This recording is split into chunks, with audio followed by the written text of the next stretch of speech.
everyone, Paula here, not live, this is recorded, but it's from the editing room, and I just wanted to let you know that we had some technical issues with our video footage for this episode and the next one, because it's a two-parter, and so for this upload, you won't be seeing footage of our faces. This is going to be the podcast audio edited in with images that I would have otherwise put into the video anyway. At some point, I do think we'll be able to resolve the issue and have a version of this episode and the next episode with our faces, but I didn't want to wait on that because I'm not sure when it will happen. I wanted these episodes to come out at the same time as the podcast version is coming out. So this is not a new norm. It's just a one-time, fingers crossed thing. We hope you enjoy the episodes anyway. And once these Ponzi episodes are done, we'll be back to normal. All right. Enjoy, everyone. Thanks so much. Like and subscribe. Hello and welcome to Remember, the show all about histories, mysteries, and did you know that Ponzi and pyramid schemes not only once toppled a whole country, but also for a one-time payment, I myself can double your money in 100 days using my personal multi-layered marketing system. Now, this isn't a pyramid scheme. Paula, I'm going to talk about this at length. Okay. Honestly, was kind of hoping you'd cut me off because... Oh, good. Oh, okay. I was like, sure, yeah, have at it. Let's go. Immediately, I don't think you can be trusted, dear money.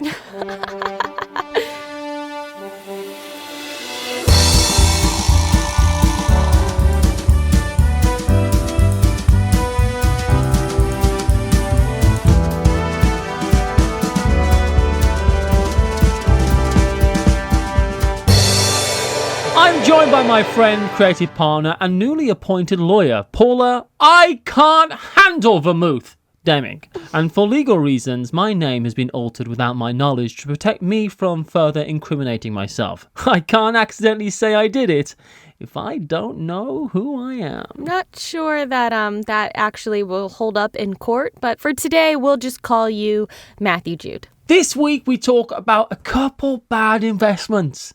Could have happened to anyone. If that anyone was Charles Ponzi, a man whose intentions were as clear as his conscience.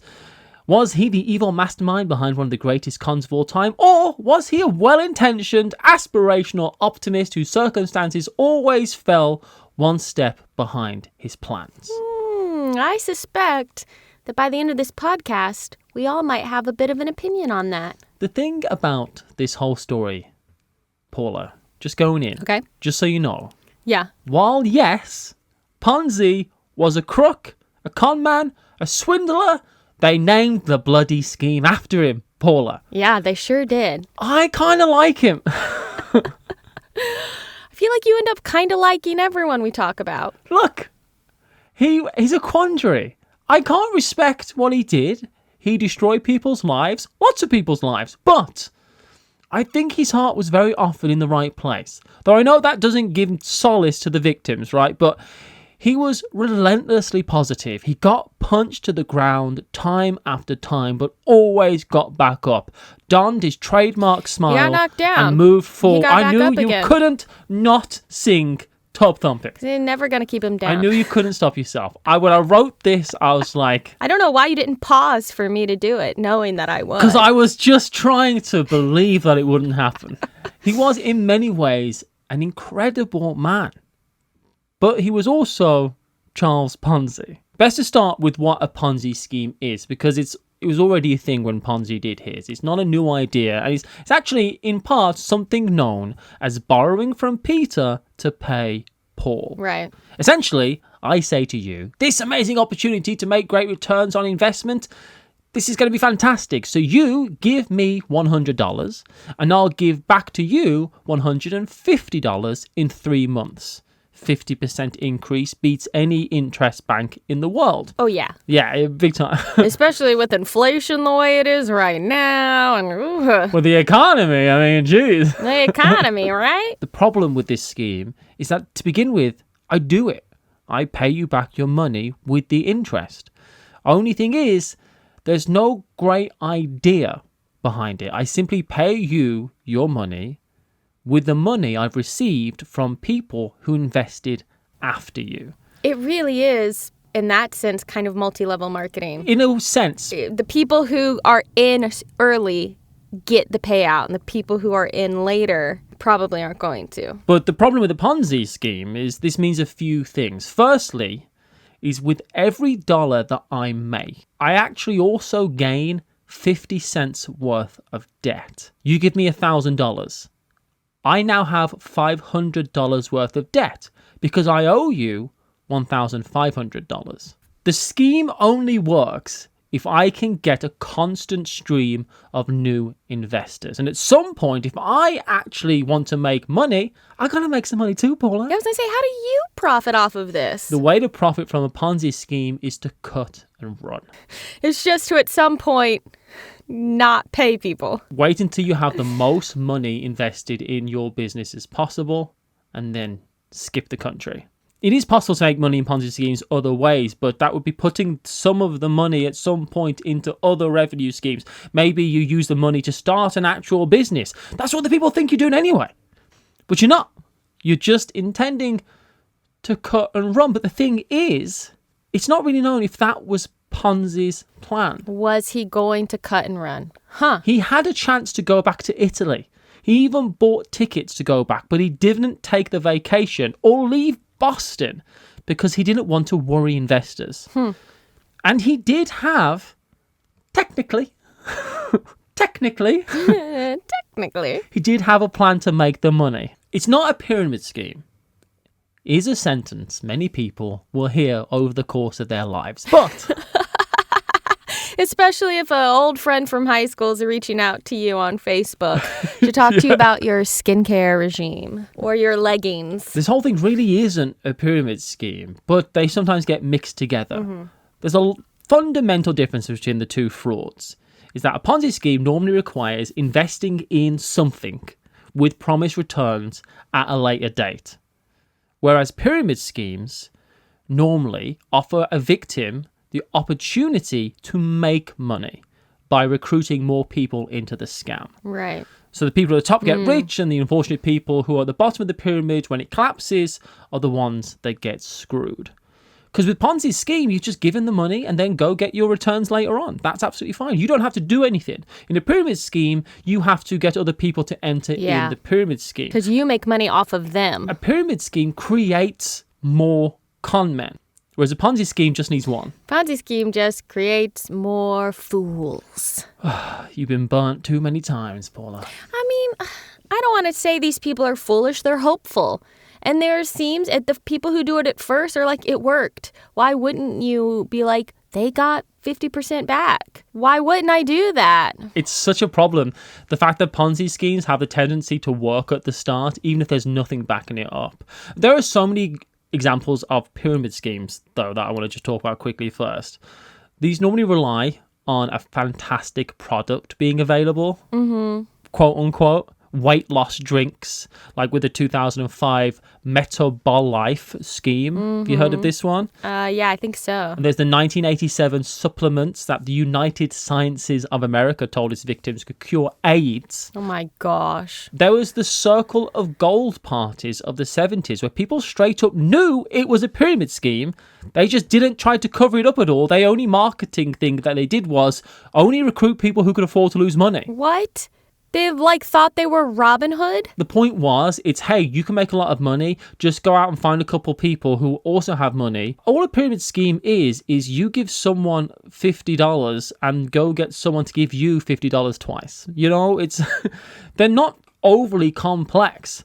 Although I did actually think, I remember when I was a kid, I think my dad lost money in a pyramid scheme when I was younger. Because I do remember when I was a kid, I gave him 50 quid for something. And I don't know, it was a weird thing. And I was like, I'm meant to make money now because of this. And I was like, I think it could have just been a bad investment of something. But yeah, I mean, the problem is with multi-level marketing, as they brand themselves now, or pyramid schemes, it can't possibly fail.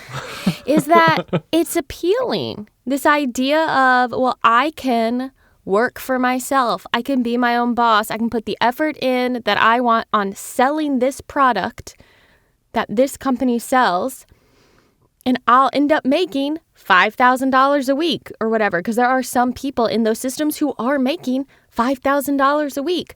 But again, those are the ones who got in early. And if you aren't it still takes work.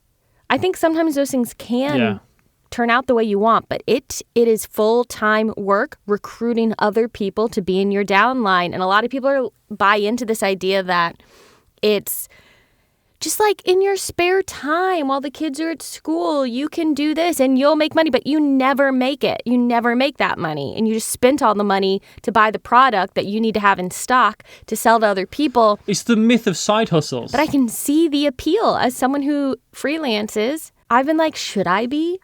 Should I join this thing? Should I do that? And luckily, I went, I don't have time for that mess. And thank goodness, because there were more reasons than I don't have time to not join in on some of those things. I just think you have to be so careful in life, just in general. People, if something seems too good to be true, it's because it's not true. And I'm not an expert, but I know that much. If there were really get-rich-quick schemes that worked, I feel like more people would be rich. You know?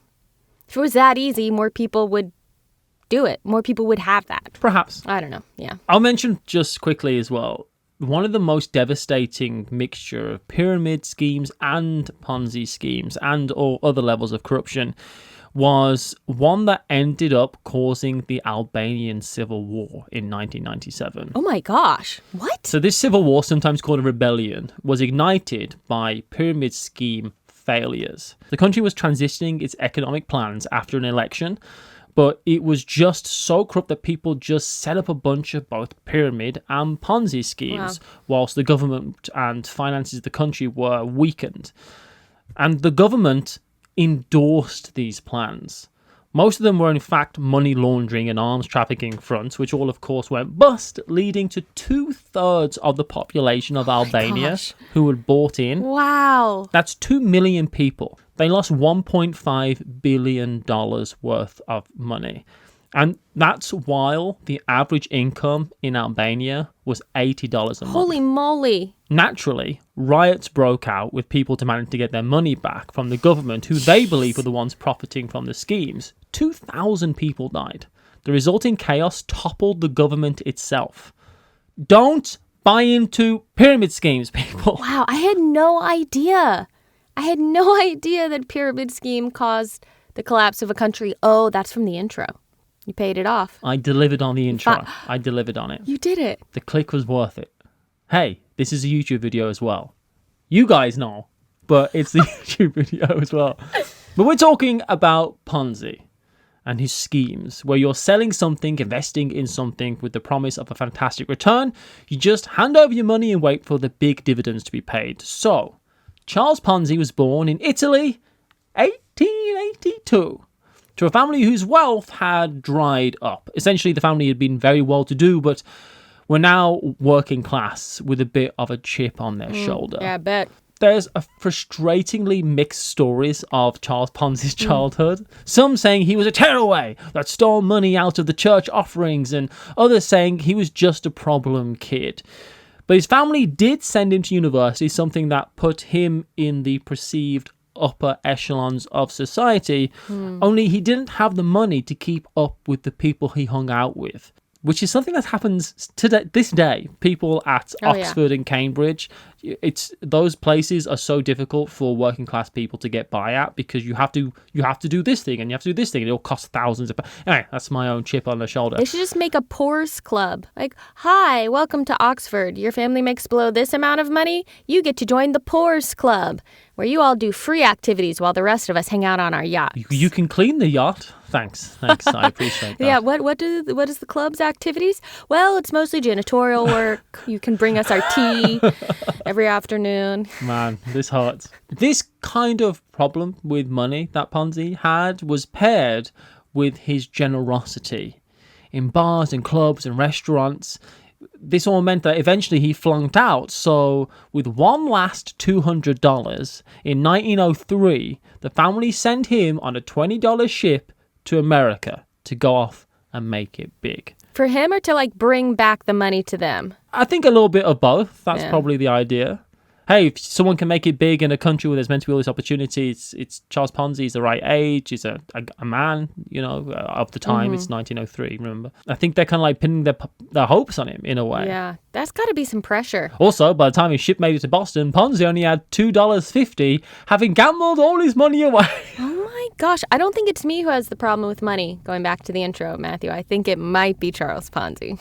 It's the dice! Oh my gosh. It's funny, some say that he was overconfident in the little parlor tricks he had picked up and he was rightly swindled out of his money. And others say that he was just the kind of person who let that optimism get the better of him. He couldn't even afford to get to the train station, bound to Pittsburgh, where he was able to stay with a family friend, but his family had pre-booked his train ticket, maybe having foreseen this type of thing happening. Well, you know about Charles. He's not going to hold on to that money. You better book everything in advance or else he's going to be destitute as soon as he gets there. It's just fascinating that you could go off, try and make it big, and then you get there and you go, wow, I'm already on the streets.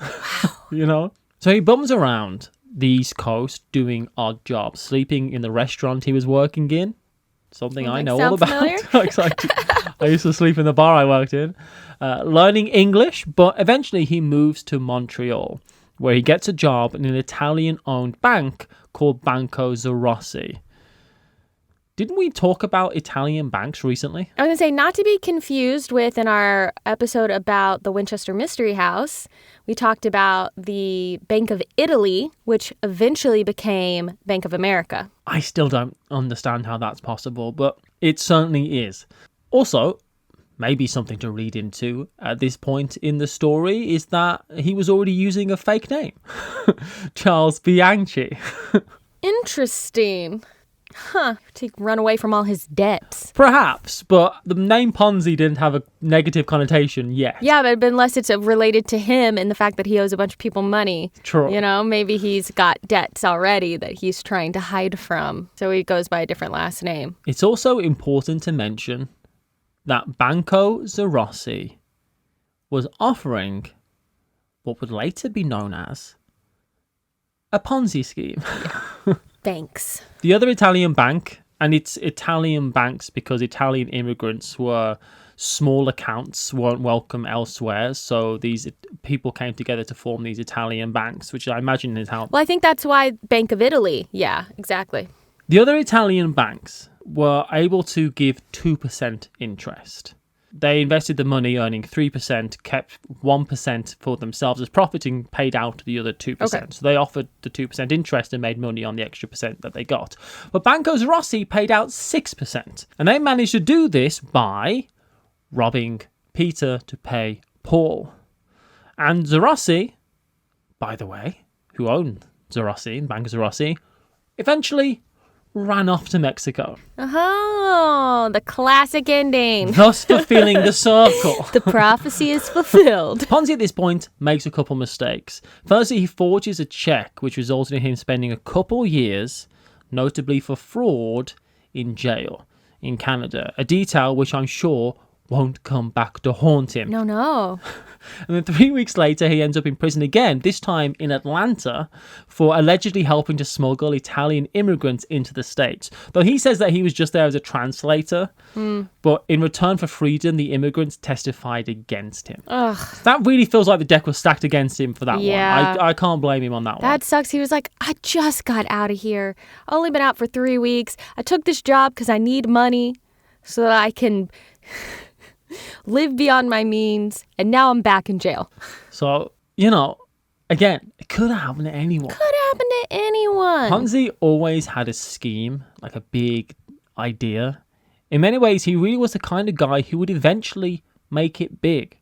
He had that personality. He saw opportunities, real ones. He moved out to Alabama to start a utility company to support mining operations. And we know this was a good idea because eventually someone makes it big doing just this, only it's not Ponzi. And this is really what makes me question the narrative of the character of Charles Ponzi, because Ponzi was working as a nurse to make money setting up this company when a woman named Pearl Gossett, who was horrendously burnt in an explosion.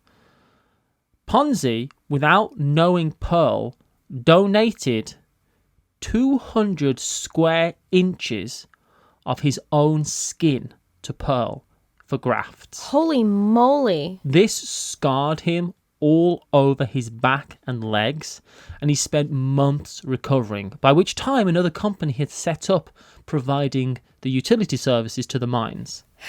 Is this the type of thing that a bad person does? Well, I think people are more complicated than just good and bad, but that is incredibly selfless to do. He was regarded as a hero. I think he got an award for doing so. Wow. He moves back to Boston, meets Rose Gnecco, who quickly, I really need to say this. Yeah.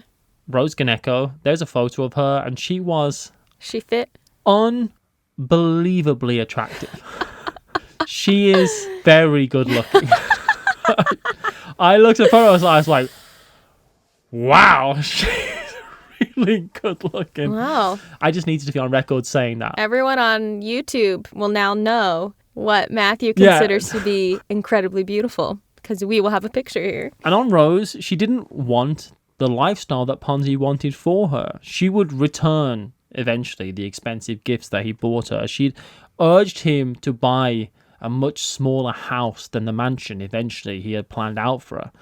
She stood by him through everything because Charles Ponzi was about to have an idea that was going to make him a lot of money and the most famous man in Boston. I'm just thinking about someone being like, I want to give you everything. I want to give you everything. And being like, all I want is you, though. I don't want any of this other stuff. And them not listening. And the pressure, again, I go back to the pressure he feels, I imagine, and how his whole life, his family probably was like, man, if only we could have what we used to have. And that was a value that he was brought up with. And now he's been sent to America to make it big, to restore the family. And again, I'm projecting all of this onto him. I don't know. But I'm imagining it's like, no, this is what I'm supposed to do. I'm supposed to figure out how to live a certain kind of lifestyle. That's all I know. That's what drives me. That's what I have been told is valuable. So that's how I'm going to show my love for you. Yeah. Even though she's like, I don't need any of that. Gift giving is not my love language. So he's looking for a new idea while his in-laws' fruit business that he was working in was crumbling around him. You mean rotting around him? Yeah. I'm disappointed that you didn't come up with I'll be honest, disappointed you didn't come up with a pun there. Also, I will say it's not his fault, by the way, that this business was rotting. Thank you. It was going under anyway, so it wasn't something that Ponzi had done. Things are getting desperate. Even he ends up renting a small office with no furniture in it and no business to run from it, which again is like what you're saying. He feels the need to be doing something doing this, right? But eventually he finds inspiration working on this new venture, Trader's Guide, a magazine that he wanted to run and pay for by selling advertisements, which he hoped would help him set up an import-export business. None of that works out. But he does finally get some furniture. Apparently it doesn't work out because he's like, I can't write a whole magazine. It's a great idea and that's something that works for a lot of people. You make a magazine, you sell ads. We know this. But he was a one-man show. You can't do a whole magazine. Yeah. So he grabbed $350 worth of furniture and makes a deal with a shop owner, a guy called Joseph Daniels, paying a little up front and then $5 a month. Layaway. He puts it on layaway. It's one quiet evening where Ponzi is realizing this magazine empire is probably not going to work out, that he, in the mail, gets one order for Trader's Guide from Spain. And to pay for the shipping is a postal reply coupon. This is the 1910s version of PayPaling someone a few dollars to put something in the mail for you. Got it. Or like, it's a self-addressed, an SASE, self-addressed stamped envelope. These coupons were widely accepted, as in all over the world, 63 countries. But because of different currencies, you could do something called arbitrage. Mm-hmm. Buy the coupons in the country where your money is worth a lot and then sell them back at home. So you buy $10 worth in a country that was in a depression, say like the one Germany was going through right now, and you could sell them for hundreds of dollars back at home. All you have to do is go off and buy them and then sell the stamps. That's the business he'll set up. This is the claim that was going to back up his charm and his optimism. Something real that he could sell to investors. You give me your money, I'll invest it in these coupons, then I'll pay out what I promised. Originally, though, he didn't want to involve the public. He wanted to go to a bank and get a loan and then sail to Germany to buy the coupons, but no one would lend him the money. So he instead opened it up to the public to invest in. So it's the bank's fault that this happened. It's even here at the knife's edge of his desperation. It doesn't look like he actually wanted to screw anyone over. He didn't want to involve the public. He wanted to do this business on his own as though it's a real business. Right. He wanted to make his own personal get-rich-quick scheme. A brilliant idea all for himself. On the other hand, though, when he incorporated his new business, he listed his father-in-law and his dead Italian landlord as owners. And he stated that he was just a manager. He was, look, nothing to do with me. This is so interesting. Paula, expect the best, Paula, but plan for the worst, you know? But it's like, well, this might go bad and I don't want to be the one responsible, but hopefully it doesn't go bad. But even the fact that he's like, it could go bad, maybe should be like his own little red flag to himself, you know? So he goes into business and offers the people of Boston 50% interest on their investment in 45 days. So much money. Why even just go 10%? Yeah, I think originally it was 90 days, but then he eventually halved it to 45 days. But either way, 50% interest on anything over any amount of time is just insane. It's crazy. It's categorically ludicrous right in its face, Paula. With the benefit of hindsight, that's obvious. But he's got a lot of business because he was paying people what he owed in 45 days. He would even send a letter out to investors to make sure that they came to collect their money. You got your Ponzi postcard, time to get your money. We don't want to hold on to your money anymore. It's not our money, we want you to have your money. But he knew most people would reinvest. Yeah. If I gave someone $100 and they gave me back $150 in 45 days, I'd give them the $150 back. That's $225. Yeah. I did some maths. It's coming up in the next episode. But to do all this, he was doing the age-old trick, robbing Peter to pay Paul. Those few people who took their money, instead of reinvesting it, he just used other investors' money to pay them out. It just all seems to get away from him. And in part 2, we'll learn all about the fall of Ponzi and how his empire collapsed. Thank you so much, everyone, for listening to this episode of Remember. And Matthew, thank you for bringing us this first half of our deep dive. It's 2 parts. That's deep for us, our deep dive into Charles Ponzi. If you want the second half, all you have to do is send me in a self-addressed stamped envelope. If you would like to get this podcast in video form, you can follow us on YouTube. Just look for Remember Podcast there. You can see the video version of it. If you're enjoying the show, the best thing you can do right now to help us out is rate and review this podcast wherever you listen, and maybe tell a friend that they should also be listening to it, because, then you'd have someone to talk to about it. And isn't that what we all want? All we ask is every person listening gets 2 people to listen to the show. Those 2 people get 2 people to listen to the show. It's not a pyramid scheme when it's viral marketing, Paula. They're different. They are different. We're not offering anything other than our own hard damn work. If you have your own history, anything weird or fantastic or just slightly interesting that's happened in your family, bizarre, we'd love bizarre. Maybe Matthew is always looking for treasure stories. Does your family have a treasure map to somewhere? We'd love to know about it, and perhaps in a future episode, we might discuss some of our listener-submitted histories. Email that or anything else that you want to remembershow@gmail.com. You can find us on social media, Twitter @RememberCast and Instagram @RememberPod. Thank you so much for listening, and we'll catch you next week. Bye.